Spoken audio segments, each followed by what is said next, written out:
Halo teman-teman semua. Selamat datang di Story 3M, di mana kita kali ini akan menceritakan alur cerita dari manhwa yang berjudul Magic Academy Genius Blinker. Baiklah, tidak perlu berlama lagi, langsung saja kita masuk ke dalam alur ceritanya.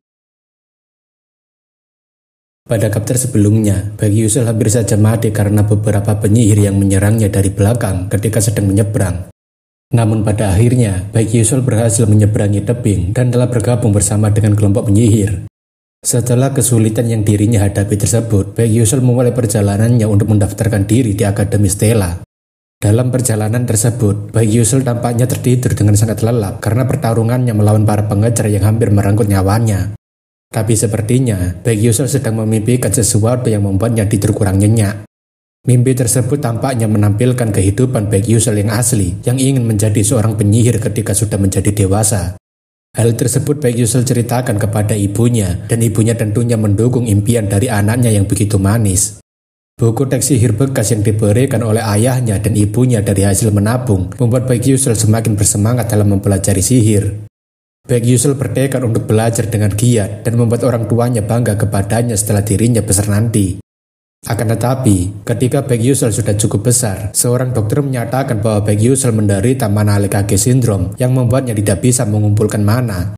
Berita buruk dari dokter tersebut tentunya sangat mengguncang Baek Yusul yang ingin menjadi seorang penyihir hebat. Baek Yusul yang sebenarnya bermimpi tersebut tentunya berpikir apakah ini adalah ingatan masa lalu Baek Yusul yang asli. Tak lama setelah mimpi tersebut, Baek Yusul langsung terbangun karena ia cukup terkejut dengan mimpi barusan itu. Baek Yusul merasa agak sedikit pusing setelah ingatan Baek Yusul yang ia tempati sekarang mulai tertanam lagi di dalam ingatannya. Baek Yusul tak menyangka jika waktu sudah pagi saja dan apakah dirinya tertidur dengan sangat lelap sampai ke waktu tidak terasa. Pria berambut merah menanyakan apakah Baek Yusul sudah bangun, padahal dirinya baru saja ingin membangunkannya. Pria berambut merah memberitahu jika mereka sebentar lagi akan sampai ke Lezoika, The Satellite City of Arcanium. Setelah sampai di Lezoika, kelompok penyihir memutuskan untuk beristirahat sebentar sebelum mereka melanjutkan perjalanan menggunakan kapal terbang. Baek Yusul yang cukup kelelahan setelah duduk begitu lama, dirinya sekarang melakukan peregangan di luar kereta kuda. Namun, Baek Yusul sekarang tampaknya cukup terkejut karena wanita berambut biru sekarang malah terus menatapnya seperti itu. Baek Yusul tentunya penasaran apa yang sebenarnya wanita berambut biru ini ingin bicarakan dengannya. Tapi tak lama, wanita berambut biru itu langsung memalingkan wajahnya dan tidak mengatakan apapun padanya. Baek Yusul rasa jika dia sangat cuek sekali, tapi untungnya situasi baik-baik saja, padahal dirinya tadi cukup khawatir. Untungnya, waktu di dalam game Aetherworld mendekati zaman modern ketimbang abad pertengahan. Karena di dalam game Aetherworld ada sihir, di setiap kota yang aman disediakan kereta dan kapal terbang, serta pintu teleportasi agar perjalanan jarak jauh lebih nyaman. Lezoika sendiri ada pada rute Arcanium, jadi mereka pergi ke Lezoika untuk bisa menaiki kapal terbang. Episode yang sebenarnya dimulai dari Arcanium, yang disebut sebagai kota sihir, karena ada begitu banyak menara sihir terkenal, dan juga pasukan kesatria mage, serta 5 akademi terkenal Arcanium. Namun akademi yang memiliki penyihir terkuat, dan murid paling unggul selama beberapa tahun terakhir adalah Akademi Stella. Baek Yusul sebenarnya masih tidak paham bagaimana Baek Yusul yang asli berhasil diterima di Akademi Stella karena tempat itu dipenuhi dengan orang-orang jenius dan bangsawan seluruh dunia. Baek Yusul kemudian mengingat jika dirinya masih belum memeriksa status Window-nya karena terlalu sibuk melarikan diri waktu itu. Baek Yusul berpikir jika dirinya pasti akan mati jika dirinya tidak memiliki Sixth Sense dan Detection Acceleration. Karena penyakit mana Lekage Syndrome yang menghentikannya untuk mengakumulasi mana di dalam tubuhnya, membuat Baek Yusul seperti mendapatkan kutukan permanen. Akan tetapi, dia mampu mendeteksi mana di sekitarnya menggunakan Sixth Sense, sehingga ia bisa merasakan serangan apapun yang datang padanya meskipun tidak sedang melihat ke arah tersebut. Detection Acceleration sendiri membuatnya bisa merasakan sesuatu seolah-olah waktu melambat ketika ada ancaman atau serangan yang datang padanya lebih cepat daripada kecepatan reaksi manusia. Kedua skill tersebut sangat penting bagi Baek Yusul karena dia tidak bisa menggunakan mana, tapi dia bisa menggunakan Sixth Sense lebih lama dan skill ini menggunakan banyak main power, jadi konsekuensi setelah menggunakannya lumayan besar. Baek Yusul juga melihat statistik awal karakternya dan ia merasa statusnya lumayan juga untuk di awal game. Setahunya, Baek Yusul yang asli memiliki sensitivity yang rendah, tapi sepertinya sistem mengambil sebagian status karakter Baek Yusul yang ia bantu. Di dalam game Aether World, bukan hanya ada satu level, tapi satu untuk masing-masing status, di mana skill dalam bentuk level dan status dalam bentuk star. Level maksimal status karakter sendiri adalah 9 star, tapi pada dasarnya, hal tersebut sangat sulit untuk dicapai. Baek Yusul sendiri sudah lama memainkan game ini lebih dari 10 tahun, tapi level tertinggi yang bisa dirinya raih adalah 8 star untuk stamina dan sensitivity. Tapi untuk saat ini, Baek Yusul rasa jika dirinya harus berinvestasi ke sensitivity untuk meningkatkan kemampuan Six Sense dan kecepatan reaksinya. Karena Baek Yusul sudah bermain lebih dari 10 tahun, dirinya tahu cara meningkatkan stamina dan fleksibilitas melalui cara lain. Tapi masalahnya sekarang adalah mana Kage Syndrome miliknya. Kalau dirinya tidak bisa melatih ini, Baek Yusul tidak akan bisa bertahan lama. Jadi ia harus mengupgrade menjadi rahasia fisik alami secepat mungkin. Cara untuk memperkuat mana Kage Syndrome ada di dalam Akademi Stella. Jadi ia tidak punya pilihan lain selain masuk ke sana jika dirinya ingin menyelamatkan dunia yang kiamat dan menyembuhkan penyakitnya. Baek Yusul sebenarnya tidak ingin pergi, tapi ia berharap agar dirinya mendapatkan sesuatu yang bagus untuk membantunya. Tapi ketika melihat pesan, ada sebuah pemberitahuan yang belum dibaca oleh Baek Yusul. Namun sebelum Baek Yusul akan membaca pesannya, pria berambut merah mengajak Baek Yusul untuk segera pergi dan Baek Yusul mengiyakan. Baek Yusul rasa jika dirinya akan memeriksanya nanti saja sebab sudah waktunya untuk berangkat. Tampaknya juga wanita berambut biru masih memperhatikan Baek Yusul dari kejauhan, tapi dia tidak mengatakan apapun. Setelah menunggu beberapa saat, Baek Yusul akhirnya telah berangkat ke Arkanium menggunakan kapal terbang bersama dengan para penumpang lainnya. Operator memberitahu agar para penumpang memasuki tempat yang aman agar tidak terjadi kecelakaan yang tidak diinginkan. Para bocah bangsawan yang melihat Baek Yusul mengatakan sepertinya bocah itu sedang tersesat karena belum pernah menaiki kapal terbang. Mereka mengatakan jika bocah itu pasti orang desa, bahkan mereka merasa heran kenapa Akademi Stella membiarkan orang desa masuk ke akademi bergengsi. Para bocah bangsawan itu menghina Baek Yusul dengan mengatakan seharusnya Akademi Stella yang paling terkenal merekrut murid berbakat dan bukan orang rendahan yang memperkeruh nama baiknya. Baek Yusul tentunya melihat ke arah bocah itu yang sedang menghinanya di depan matanya sendiri. Namun dibandingkan menjawab orang-orang idiot itu, Baek Yusul lebih memilih menghela nafas saja karena tidak ada gunanya berdebat dengan orang-orang seperti itu. Bocah itu tentunya sambil marah menanyakan apakah orang kampungan itu baru saja menghela nafas padanya. Tapi Baek Yusul sudah tidak peduli karena kemanapun ia pergi, pasti selalu ada bangsawan yang menyebalkan. Bocah itu tentunya sangat marah karena dirinya dicuekin sampai kedua kalinya setelah memanggilnya berulang kali. Bocah itu masih menyuruh agar Baek Yusul segera berhenti, tapi sepertinya orang-orang mulai teralihkan dengan seseorang.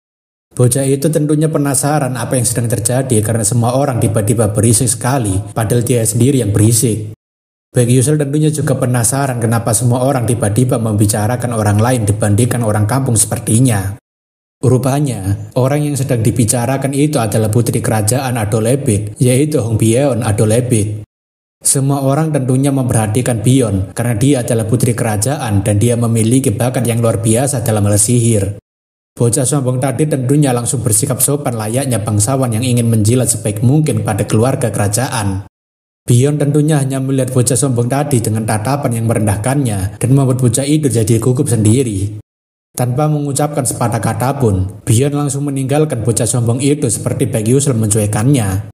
Sudah jelas-jelas jadi karakter sampingan malah mau menyombongkan diri. Ya sudah, rasain kena imbasnya dicuekin sama yang lebih berpangkat. Baek Yusul tentunya tahu jika Hongbyeon sebenarnya adalah seorang villain di dalam game Aether World ini dan dia adalah salah satu karakter utama dalam game Aether World. Dalam cerita gamenya, Hongbyeon dan pemeran utama wanita selalu beradu argumen. Entah rute apapun yang dipilih oleh para player, pada akhirnya Hongbyeon akan mati. Bahkan di beberapa ending, Hongbyeon dibunuh secara brutal dan di ending yang lainnya, dia dibully oleh seluruh murid akademi sebelum akhirnya dikeluarkan dari Akademi Stella. Ada juga saat di mana Hongbyeon harus melalui sesuatu yang sangat memalukan sehingga dirinya tidak pernah muncul lagi di hadapan publik. Entah kenapa, tetapi cerita di seluruh ending game Aether World, developer seperti seseorang yang memiliki kebencian tersendiri dan ingin membuat Bion menderita. Baek Yusul pernah mendengar jika Hongbyeon sangat populer di antara player laki-laki dan ternyata dia memang secantik itu. Namun untuk sekarang ini, Baek Yusul merasa cukup kelaparan, jadi dirinya harus memakan sesuatu di kantin terlebih dulu. Namun setelah melihat harga makanan yang terjual di kantin kapal terbang, Baek Yusul jadinya tidak nafsu makan karena harganya yang kelewatan batas. Baek Yusul berpikir kenapa makanan di kantin ini sangat mahal sekali, dan apakah dirinya harus makan ketika dirinya sudah sampai di Arkanium saja. Tak lama kemudian, operator mengumumkan pada semua penumpang bahwa mereka akan segera sampai di Arkanium dalam waktu 10 menit lagi. Para penumpang dipersilahkan untuk menuju ke lantai pertama karena mereka semua harus bersiap untuk segera turun dalam waktu 10 menit lagi. Baek Yusul berpikir apakah akhirnya cerita utamanya akan segera dimulai dan dirinya harus masuk ke sekolah di usianya yang sekarang. Namun entah apapun itu, Baek Yusul rasa sekarang adalah realita yang harus ia lakukan, jadi sudah seharusnya ia melakukannya dengan benar untuk mencapai true ending yang sebenarnya. Setelah menaiki kapal terbang, Baek Yusul akhirnya telah sampai di Arkanium, namun tampaknya dia masih memikirkan banyak hal. Baek Yusul sebenarnya senang karena ia berhasil mengatasinya, tapi dirinya tidak tahu apakah dirinya bisa berhasil bertahan di Akademi Stella. Baek Yusul juga masih ragu apakah dirinya bisa bertahan di game Aetherworld karena dirinya sendiri masih tidak menyangka akan masuk ke dalam dunia game. Namun jika diingat-ingat, Baek Yusul rasa jika dirinya masih belum memeriksa pesan yang ia dapatkan sebelum sampai di sini. Setelah membuka pesan tersebut, Baek Yusul mendapatkan hadiah dari Constellation Project, di mana ia bisa memilih antara versi rendah item yang ia gunakan di dalam game atau versi rendah dari skill di dalam game atau XP. Baek Yusul cukup lega karena sistem tampaknya masih memiliki etika komersial, jadi sebaiknya ia memilih pilihan yang tepat. Baek Yusul berpikir apakah dirinya bisa mengambil Returning Light atau Price of the Light, tapi sistem memberitahu bahwa item tersebut memiliki grade terlalu tinggi, jadi akan diturunkan grade-nya. Baek Yusul kemudian mencoba skill Hyperspace Blink, tapi sistem memberitahu jika versi tersebut terlalu tinggi dan tidak bisa diperoleh, namun sistem menyarankan agar hadiahnya digunakan untuk meningkatkan sedikit skill Blink. Baek Yusul menanyakan apakah skillnya memang harus diturunkan, dan sistem memberitahu karena kurangnya naratif power karakter, mereka tidak dapat memanifestasikan sepenuhnya. Baek Yusul menanyakan apa maksudnya, dan sistem memberitahu jika daya menyadir kemajuan cerita disebut sebagai naratif power, dan hal tersebut dapat diperoleh dengan mengembangkan cerita, seperti ketika Baek Yusul membunuh para pengejar. Baek Yusul menanyakan apakah intinya sistem tidak bisa menyediakan item late game karena dirinya masih pemula, tapi sistem tidak menjawabnya. Baek Yusul menanyakan bagaimana dengan kacamata bulbul, dan sistem mengatakan jika mereka bisa menyediakan barang tersebut, dan Baek Yusul langsung mengambil kacamata tersebut. Baek Yusul tak pernah berpikir hari di mana ia memakai benda ini akan datang, karena kacamata bulbul adalah sebuah item yang berisi seluruh informasi yang telah ia kumpulkan saat bermain game. Di dalam game Aetherworld, mengingat dan membaca informasi terkait monster yang sudah diburu, ataupun pengetahuan yang sudah diperoleh itu mustahil. Alhasil, kebanyakan para player mengembangkan berbagai item untuk menyimpan informasi dengan cara mereka sendiri, termasuk dirinya. Kacamata bulbul sendiri memiliki beberapa fitur khusus dan menggunakan manpower untuk mengaktifkannya. Terlebih, kacamata tersebut menyimpan berbagai informasi terkait bahan, alkimia, zona berburu, dungeon, monster, dan karakter. Karena tempat ini adalah dunia nyata, tidak mungkin bagi dirinya bisa mengetahui apakah dirinya bisa upgrading sebanyak apa menggunakan sistem di dalam game. Tapi dengan adanya kacamata ini, dirinya seharusnya bisa memperoleh kembali setengah kemampuannya yang dulu ia miliki. Tak lama kemudian, orang-orang berbicara tentang Aisel, dan itu membuat Baek Yusul ikutan memperhatikannya. Orang yang dimaksud Aisel adalah wanita berambut biru yang membantu Baek Yusul, dan dia disebut sebagai putri sulung Dugmolf si pengkhianat. Mereka semua membicarakan Aisel dengan penuh kebencian, bahkan mereka tidak segan mengatakan Aisel tidak tahu malu karena masuk ke Akademi Stella. Baek Yusul tentunya berpikir jika salah satu fungsi bulbul adalah untuk membuat dirinya bisa mendaftarkan atau memeriksa informasi karakter di dalam cerita. Setelah melihat informasi yang ia kumpulkan, Baek Yusul akhirnya mengingat jika Aisel adalah seorang heroine palsu. Untuk menjelaskan diri Aisel, sang heroin palsu, ada satu hal yang perlu digarisbawahi meskipun dirinya sekarang berada di dalam game Aetherworld. Faktanya, game Aetherworld adalah game yang berdasarkan pada novel fantasi romantis orisinil yaitu Don't Love the Princess, dan novel tersebut menceritakan tentang heroin Aisel yang telah kehilangan seluruh keluarganya. Aisel tumbuh dengan menghadapi rencana-rencananya villain Hong Byeon dan pada akhirnya bersatu dengan sang protagonis pria. Di akhir cerita, rencana balas dendam dia menghilang dan sang protagonis pria melindunginya, dan novel tersebut memiliki sad ending setelah mendapatkan feedback buruk dari pembacanya. Tapi masalahnya, meski dunia game itu berdasarkan novel, tapi ceritanya jauh berbeda karena di dalam game, seorang karakter orisinal bernama Flame ditambahkan, dan dia yang menggantikan peran sang heroin. Selain itu, karakter bernama Flame ini memiliki latar belakang sebagai seorang wanita yang hidup biasa di dunia modern, dan dia juga rutin membaca novel Don't Love the Princess, lalu dipindahkan ke dunia ini. Oleh karena itu, dalam game Etherworld, Aisel dijadikan sebagai heroin palsu, sementara Flame menjadi heroin yang sesungguhnya. Meski banyak player berusaha dan mencoba beberapa kali, katanya Aisel tidak akan bisa selamat dari rute manapun, yang mana itu berujung Aisel jadi terdorong dari posisi heroin sesungguhnya. Tapi setelah dipikir-pikir lagi, Baek Yusul masih belum menyadari jika Aisel adalah wanita yang sama dengan wanita yang menolongnya. Baek Yusul berpikir sepertinya pernah melihatnya, tapi mungkin itu hanya imajinasinya saja dan sebaiknya ia bersiap-siap. Sekarang Baek Yusul sedang mengikuti acara pembukaan penerimaan siswa baru Akademi Stella, di mana kepala sekolah saat ini menyampaikan beberapa kalimat sambutan. Kepala akademi menyampaikan jika manusia Dark Demonic adalah penyihir yang menerima kekuatan dari Otherworld dan berubah menjadi monster. Bahkan saat ini manusia Dark Demonic tidak berhenti menginvasi. Dengan membuka persona gate atau melepaskan dungeon kuno untuk mengganggu dunia sihir dari dunia belakang, takdir mereka sebagai penyihir adalah untuk melindungi dunia dari tekanan kegelapan. Namun tentu saja, beberapa siswa akademi yang mendengarkan pidato tersebut mengatakan jika pidatonya sangat membosankan untuk mengawali semester. Baek Yusul sendiri juga tidak terlalu memperhatikan pidato tersebut karena dirinya sendiri cukup tahu latar belakang cerita Etherworld. Pembawa acara kemudian memberitahu jika mereka akan melanjutkan ke acara Sumpah Penyihir yang diwakili oleh 4 siswa yang diterima dengan skor tertinggi. Kelima orang itu tidak lain adalah Hon Bion, Flame, dan Aisel, dan pria di pojokan adalah Ma Yusong, tetapi pria yang di tengah admin lupa siapa namanya.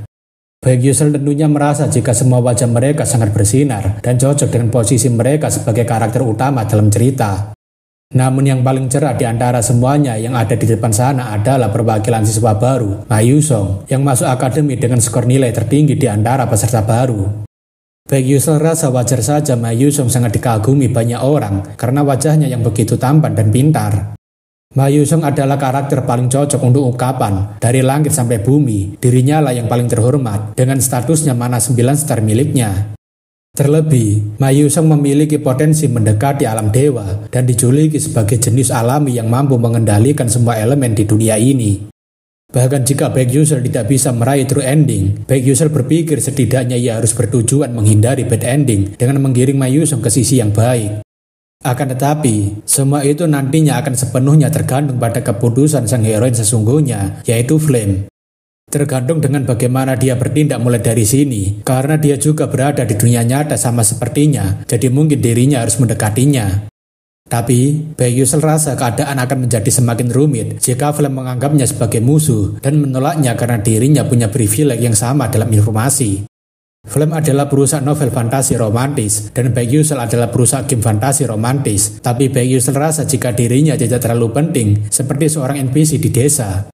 Belum lagi, sang heroin memiliki kemampuan istimewa untuk mensucikan manusia Dark Demonic. Terlepas dari itu, dia bahkan memiliki kemampuan yang dapat membuatnya memiskinkan orang-orang di sekitarnya.